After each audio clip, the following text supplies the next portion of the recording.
In this video, we shall discuss about one more technique of solving the shared data problem between two different tasks. We have already discussed in one of the earlier videos what shared data problem is. So, also in one of the earlier videos, we have discussed one technique of solving the shared data problem between interrupt service routine and the task, that was disabling and enabling the interrupts. So, that was one technique that was employed to solve the shared data problem. So, here we have one more technique, what we call the semaphore technique to solve the shared data problem. Before we discuss about how semaphore solves the shared data problem, the word came into existence because one of the companies, the railway companies, employed this technique. Okay. So, basically semaphore is a signal between two trains that was there. Okay, a signal between two trains means, see, there was minimum distance that two trains had to maintain so that this train wouldn't collide into the first train. Okay, this is second train, this is first train. So, that would result in the loss to the company. So, in order to avoid that one, what the company did was that whenever actually there was poles were erected, so that when the train crossed the first pole, it would actually lower down the semaphore. What we call this one as semaphore. So, here actually it just lowers down whenever actually it crosses the first pole. That is how actually you can just see it here, okay, in these two pictures. So, whenever second train would approach this first pole, it understands that there is one more train which has crossed this pole and it is yet to cross the second pole. So, the minimum distance is not maintained. So, it would keep on waiting until this semaphore is raised again. So, when this semaphore is raised again, so this semaphore is raised again only after the first train crosses the second pole. So, when the first train crosses the second pole, I can just observe here, this semaphore is raised, again this semaphore is lowered. Okay. So, that is what happens here.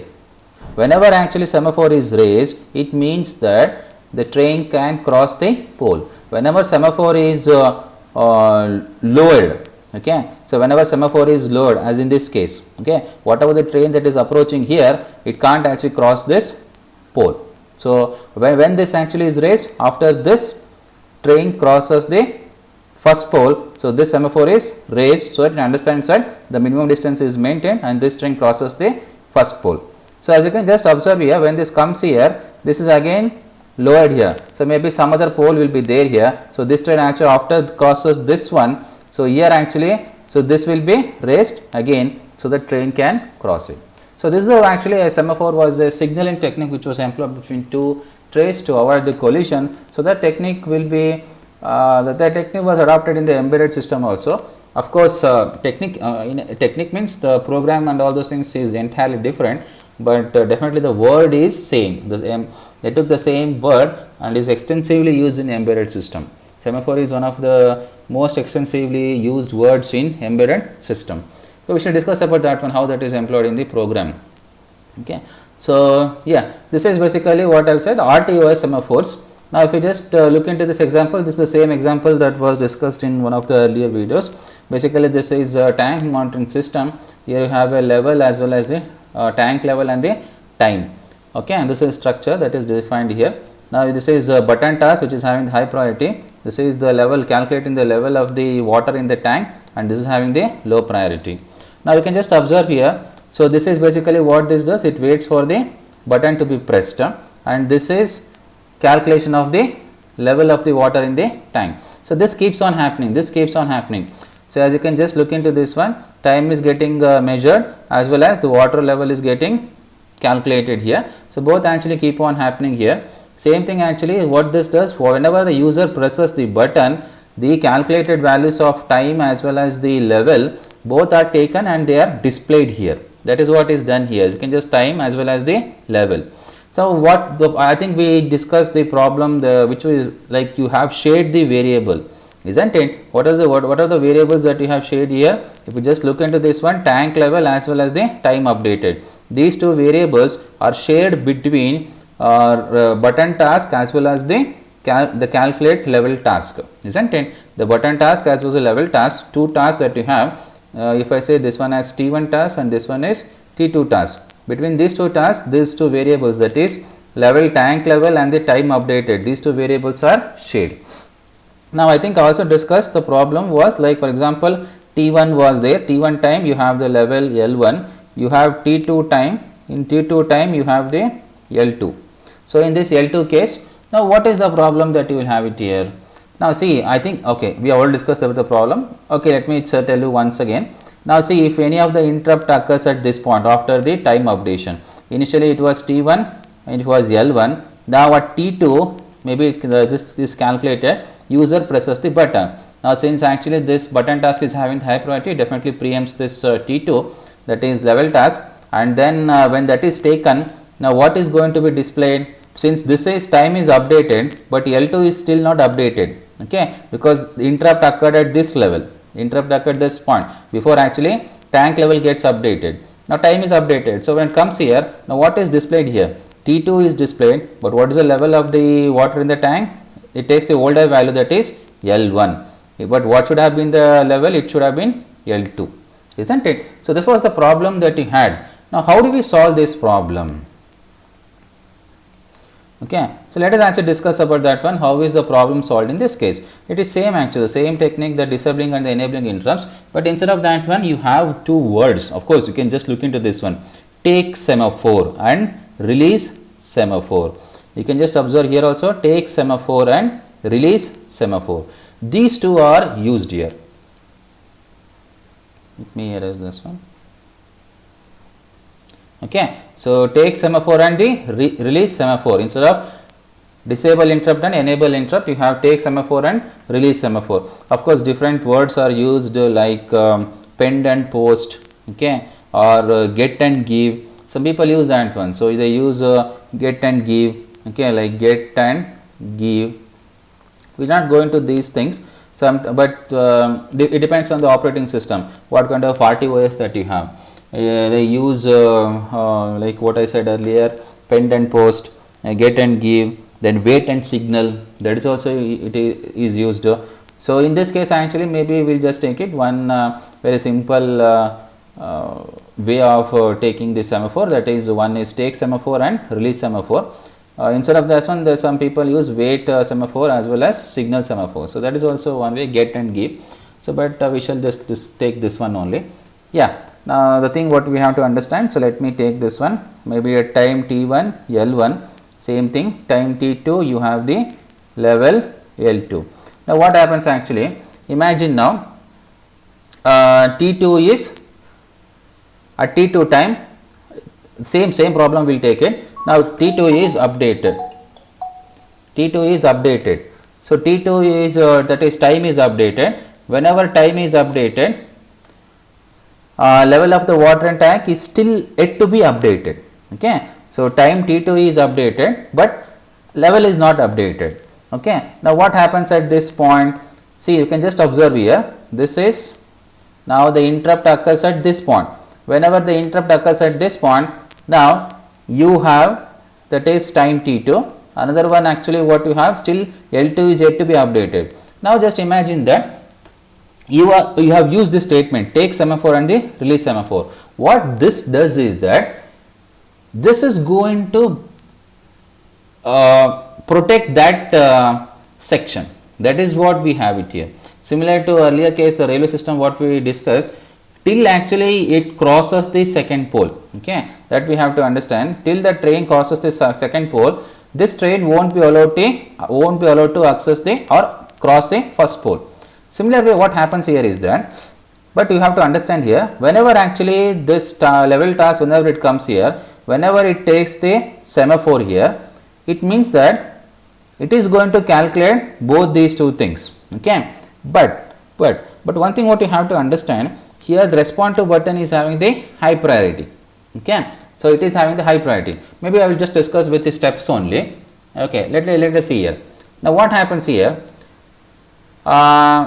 See, the RTOS will switch to the button task just as before, moving the levels task to the ready state, okay.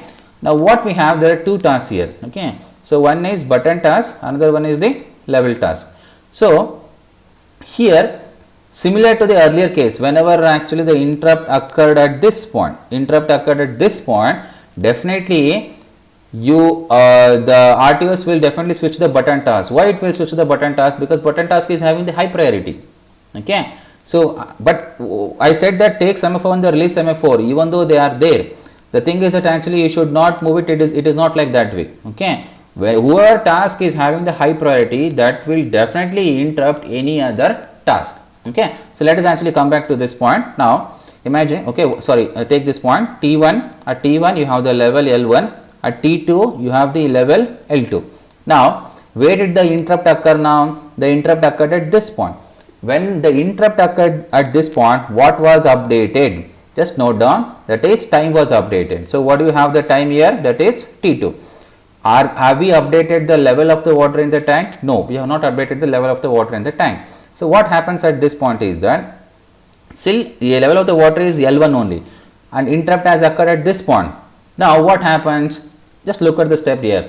RTOs will definitely switch the button task just as before, same thing, and moving the levels task to the ready state, because what was running now, see in the first case actually before the interrupt occurred or before the user presses the button, which one was ready state? Okay, let me actually, that button task, that is T1 was in the block state, T1 was in the block state and T2 was in the running state, isn't it? Now user presses the button. Whenever user presses the button, now what will actually, which task will move to the ready state? The level task, that is T2. So and which one task will be in the running state? T1 will definitely be in the running state. Same thing. Now T2 moves to the ready state. Okay, this let me say ready state, and this is running state. This is block state. Now why level task, that is T2, will move to the ready state? We have already discussed in the earlier video, because the level task is having the low priority, whereas the button task, that is T1 task, that is having the high priority. So high priority task will definitely preempt the low priority task. When high priority task preempts the low priority task, so this low priority task, that is T2, that will move into the ready state, and which one will be running state now? T1. Okay. So now T1 comes to running state. That is what happens here. Now when the button task tries to get the semaphore by calling the take semaphore, it will block because the level task already has the semaphore, and this is one new thing that you have it here. Okay, and second point is the new thing. What happens here is that now button, who has taken the semaphore? Who is having the semaphore? Semaphore is like a you can just think it like that, a handle. Okay, of course a signal, it's a signaling between two different tasks, but right now you can just think it as a key. Okay, let me, instead of saying a handle, let me take it as a key, and that key who is having before the interruption of the level task by the button task, because button task was having high priority than the level task. Who was having that key? That key was, that is semaphore. That was level task was having this semaphore key, isn't it? That is, if I can say it as T2 task. So T2 task is having that level task, it is having that key. So since T2 task is having that key, until that T2 task releases the semaphore, that is what you have to understand here. So before it entered the updation of the time updated and the level tank, the take semaphore, that is this take semaphore function, will give the key to level task, that is T2 task. So T2 task is having that semaphore key. Okay, so and it tried to first it updated the time, but before it went to update the level of the water in the tank, it was interrupted by the button task. Since button task is higher priority, definitely button task has the is given more importance, so it will preempt the level task. Now of course, but semaphore key is not given to level task, that you have to understand. That is what is the hidden meaning, that you haven't take semaphore and release semaphore. Only when release semaphore function is employed, then only this key is released. Anyone can take that one, but whenever key is take semaphore function is executed by the level task, that semaphore function, that semaphore key is taken by the level task, that is T2, and until it releases, until it releases, whatever these shared variables whoever wants to access, it will not be allowed to access. That is what you have to understand. Of course, see, this button task can preempt the why it can of course preempt the level task, because button task having high priority. If it wants to have an access to any other variable apart from these two variables, that is time updated and the level tank, definitely it can access that one, whatever the variables that you have it in the level task. But with respect to those two variables, which two variables, that is time updated and the level tank, these two variables your button task can't have access until level task releases that semaphore key. Okay. Now, since it has already taken the semaphore and time has been updated, this level tank before updating the level tank, it was preempted, that was fine. But now what it wants to access, you can just observe this one. Now button task is going to be executed, it comes here. Now it tries to take this semaphore, but who is having this semaphore key? The semaphore key is held by the task T2, isn't it? Because this was preempted after the task T2 was task T2 took the semaphore. Now it tries to take the semaphore from the task T2. Now that will not be allowed. RTOS will not allow any of the tasks which has taken the semaphore to be taken by another task. Until that task releases semaphore, then only another task which wanted that semaphore to access the shared data variable, then only it will be allowed. Of course, because it wants to have an access, you can just look into this one. Time updated and the level of the water in the tank, those two things you want to, where are they calculated? They are calculated here. So it wants to have an access towards these two variables. So it wants the value from these two variables, because these values are calculated here, but it can't take it. Why can't it take it? Because this semaphore is held by level task, that is T2. Okay, that is what you have to understand here. When the button task tries to get the semaphore by calling take semaphore, that is what is take semaphore. Here you have it, take semaphore. Okay, button task tries to have this access. Okay, by calling take semaphore, it will block because the level tasks are already as the semaphore. So it has already a semaphore. Now what happens is that, so this T1, since it can't access that one because semaphore, the take semaphore function is executed by T2 task, means semaphore who is holding the semaphore? T2 task, that is level task is holding the semaphore. T1 will be kept in the block state. Now who will go to the running state now? Since T1 is kept in the block state, T2 was in the ready state, isn't it? T2 was in the ready state. Now this is block state, it is waiting for release of semaphore by the T2 task, that you have to understand. T1 is waiting for release the semaphore key by the T2 task. Now RTOS understands, sir, it will just look around for another task to run. And now what happens is that level task T2, it was in the ready state. Now T2 will be moved to the what state? Running state. Okay. So now T2 will be kept in running state. This is what you have to understand. This is the beauty of this semaphore technique. Now what happens? T2 will be allowed. Now when it is allowed, this was interrupted at this line. It came here to button task. Now int I while of true, it tried, of course, get idea of the tank. Now it tries to take the semaphore. Now semaphore is not taken because the semaphore is held by the T2 task. Will this time updated tank level be printed here? No, it will not be printed, because until task T2 releases semaphore, it can't have an access to these two variables. Now what happens here is that, since it will resume, now T2 got resumed, isn't it? T2 is in the running state now. What happens? Now this line, that is set tank data I dot tank level. Now tank level is updated. Now what happens to this level? Now T2 anyhow it was updated before it got interrupted. Now after resuming the task T2, now this L2 will be calculated. Now L2 is calculated, T2 is also calculated. Now what happens? It releases the semaphore. Whenever it releases the semaphore, now what happens? That is what it will see. The level task will get to run until it releases semaphore. So when it releases the semaphore, what is the time will be? Time that is updated is T2, and then L will be, level will be L2. Now what happens? See, when that level task releases semaphore by calling release semaphore, the button task will no longer be blocked and RTOS will switch back to it. Okay. Why will not longer be blocked? Because whatever the Why it was blocked? Because it was waiting for level task to release the semaphore, that is T2 task to release the semaphore. Now it has released the semaphore here. When it released the semaphore, now with these updation of the values, now T1 what happens? T1 it is having high priority, T1 again block to ready, ready to running. Of course, block to ready, ready to running. Now T2 will be kept in what?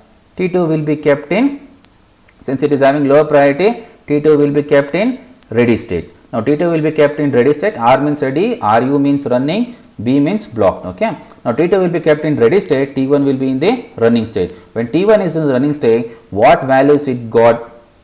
Okay, the values that it gets is, that is T2 and L2. Now these two, it comes here. Now since semaphore is released here, this is one very important thing that you have to observe. Semaphore is released by the which task? T2 task, that is levels task. Levels task has released the semaphore, it comes here. Now button task resumes its action, it takes the semaphore. Now what happens here? Now this time updated as well as a tank level, it gets it from this calculation of the values here. Now what is the value that you get here? T2 and L2. Whereas in the earlier case, if you had not used the take semaphore and the release semaphore, what was getting displayed? That is, let me write here, T2 and L1, because it was interrupted at this point after the updation of the time and before the updation of the tank level. But now these variable which was shared, it was protected by take semaphore and the release semaphore. So this values will not be printed here until this task T2 releases the semaphore. When it releases semaphore, it comes here. Now button task resumes the action. Now it takes the semaphore. Now this time updated, that is T2, and of course tank level, that was it was updated to L2, this gets measured. So this won't come here, whereas this is the right value that you get, T2 and the L2, that is T2 and the L2 get displayed. See just actually how with a simple semaphore function, that is take semaphore and the release semaphore, you are just actually protecting that section. And what we call now this section, we already discussed that one. Now this is what we say atomic section, means this can't be interrupted now. Whenever, of course, it means it can be interrupted with respect to that variable, shared data variable, it can't be interrupted. Okay, any other variable, whatever it is taking, this is having high priority, it can interrupt that one. When it tries to access this shared data variable, it can't, it doesn't allow. Okay, semaphore technique will not allow, even though it is having the low priority. Even though level task is having low priority, when high priority task has to wait for low priority task. Even though we say advantage, this is one disadvantage also, we should discuss that one later on. But low priority task, high priority task has to wait for the low priority task until it gets that, low priority task releases the semaphore, and then it will have an access towards that data variable which is shared between high priority task and the low priority task. Okay, so this is how semaphore technique solves the problem of shared data. Now you can just of course this problem is solved here because T2 and the L2 get displayed here instead of T2 and L1. Okay, and this section this function what we call it as reentrant function, the atomic section. Of course we have discussed that in atomic section. Basically means atomic section means that section where any of the shared data variable, another task which wants to have an access, it will not be allowed to have an access. It's like you disable the interrupts only. You will not have any access towards that shared data variable until actually the semaphore is released, then only you will have that one. So we are making this section atomic section, and also we call this one as a reentrant function.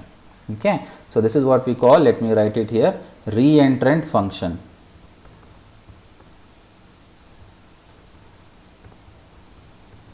Okay, so this is what we have. Of course, the same steps that we have discussed. Okay, this is similar to that one only, just actually flow that has been given here. There is no difference here. Just you can just observe here. Let me briefly tell you here. First one, the level task is calculating the tank levels. Okay. Now button task is blocked, waiting for the button, obviously because button task is button, it is waiting for the button. Now when user presses the button, so this is what happens here. Now it's okay, level task is calculating the tank levels. Now this takes the semaphore. This is low priority, it is calculating the tank level because user has not pressed the button. So this is the function that we have, take semaphore, set tank data file dot L time updated. Now in this one updates the time, that is T2, the second time. Okay. Now the user pushes the button, the high priority button task unblocks. Okay, earlier it was blocking state, that is what I have shown it here. Earlier state was blocked. Now this T1 gets unblocked. Now what is switches the task, because this button task is having the high priority. Now get idea of the button, so it starts executing this function, get idea of the button and all those things. Now what happens, it comes here, take semaphore. Now this is important. Now this button task tries to take the semaphore, but this level task has not released the semaphore. The semaphore key is already held by the level task. Now what this does, so now this it can't go. So now what this does, the semaphore is not available, the button task blocks again. The button task actually blocks again. This is what I have shown here, T1 blocks here. Now what happens, the RTOS switches back. Now what of course now switches back, who will have the control now? Now level task will be in the running state. When level task is in the running state, what happens? So now this is updated. Now when this is updated, what will be the level of the water in the tank? That is L2. Okay. Now T2 L2. Now it releases semaphore. It comes back. When it comes back, it unblocks the button task. The RTO switches again, because RTO this T1, that is the button task, is having high priority. It was just waiting because for release of the semaphore by the level task. Now semaphore now take semaphore returns. Now of course it takes the semaphore here, printf. What will be displayed here? Now what will be displayed? That is T2 and L2. Whereas before, if you had not used take semaphore in the release semaphore function, it would have displayed T2 and L1. Now this is the right answer that you have it here. Of course release semaphore. Now again it goes to the blocking state. Of course the button task blocks, the RTOS resumes the level task. Why it will block here? Because user has to press the button. It releases semaphore, user has to press the button. So again T1 in the finally T1 gets blocked here after displaying T2 and L2. Now T2, that is level task, it resumes, it goes to the it switches from ready state to running state, because T1 waits for the button from the user. When user presses the button, then the values will be displayed. That is updation of the time and the level of the water in the tank. Okay. So this is just the same thing what we discussed in the last slide. Now let me take to one more thing. Okay, this is same thing, you can just take it as an assignment. So this is similar to the last thing. Now this, of course we have discussed this example in one of the earlier videos, how this counting of the errors result in the miscalculation of the values. Okay, okay, what is shaded here? That is count error, C errors. Okay, the C errors variable that is shaded here. You can just look into this one. This V count errors is a function. V count errors is a function. Then what is which variable is shaded here? This is important. This C errors. Okay, the C errors by calling V count errors functions by two tasks, task T1 and the task T2. The C errors variable is shared between these two tasks, and that resulted in the error. Okay. So of course I will not discuss what those errors are, that you can just watch my previous video to get to know how the values, wrong values got calculated. Okay. Of course this is another kind of operating system, so maybe nucleus operating system. So for that operating system, instead of taking take semaphore and the release semaphore, you have NU obtain semaphore and the NU release semaphore. That is what, by writing this one, of course suspend is like waiting forever, and this is like semaphore errors that you have. So we will not go into the details of this one, not required, this is beyond the scope of a study here. Now one thing what you have to understand here is that whenever we count errors function it's called here, you are actually, it is similar to this one. Now this NU obtain semaphore is similarly what we had discussed in the earlier video, that is take semaphore. Okay, take semaphore, and this NU release, NU basically nucleus operating system, obtain is take semaphore, and this is NU release semaphore, that is similarly release semaphore. As I discussed in last slide, that you can have different names here, take and release, wait and signal, pend and post, get and give, get semaphore, give semaphore. So various names are used, okay, by different operating systems. You have different RTOS, POSIX or like USWorks, you have different nucleus operating systems. So different real-time operating systems are there. Of course they use different words, but the meaning remains same thing. And one thing what you have to understand, this we call it as binary semaphores. Binary semaphore. Okay, there is only one semaphore that you have, and this one semaphore takes two values. One is take and release. Okay, that is what you have. It is called as binary semaphore. Now similar to that one, by employing this technique, that is obtain semaphore and the release semaphore, what you are doing, this section, critical section, atomic, it is made atomic section now. Okay, this section is made atomic section, and this function, what we call it as reentrant function. Okay, so reentrant function. Whenever we make a reentrant function, what do you mean by that one is basically you are protecting this variable now. Now whenever this in, okay, so this C errors plus is equal to C new errors. The C errors variables, now whenever the new values are getting updated, so it won't allow, because this section is protected by the obtain semaphore and the release semaphore. So whenever task T1 and the task T2, it tries to have an access, and whenever the shared data problem, it tries to have it tries to create the problem between two different tasks, it won't be allowed. Okay, because this vcount errors functions, he is having an exclusive access towards this variable, okay, the C errors. So definitely it will protect that one. Of course, you can just look into that one, my earlier video, and see that how the errors happen and how that errors can be overcome by making this atomic, making section atomic section, of course making this function as reentrant function. Okay, so this you take it as an assignment and just try to look into this one. Maybe you can have a discussion into this one. We just go through how we this problem, the calculations of the values, the time updation, the water level in the tank was solved by the semaphore technique. Similar to that one, you have this one also. There is no difference here. So just instead of writing take and release, you are writing obtain and release functions. Okay, you can take it as an assignment and try to see how the wrong counting of errors, okay, that will be solved by this semaphore technique. Okay, fine. Thank you.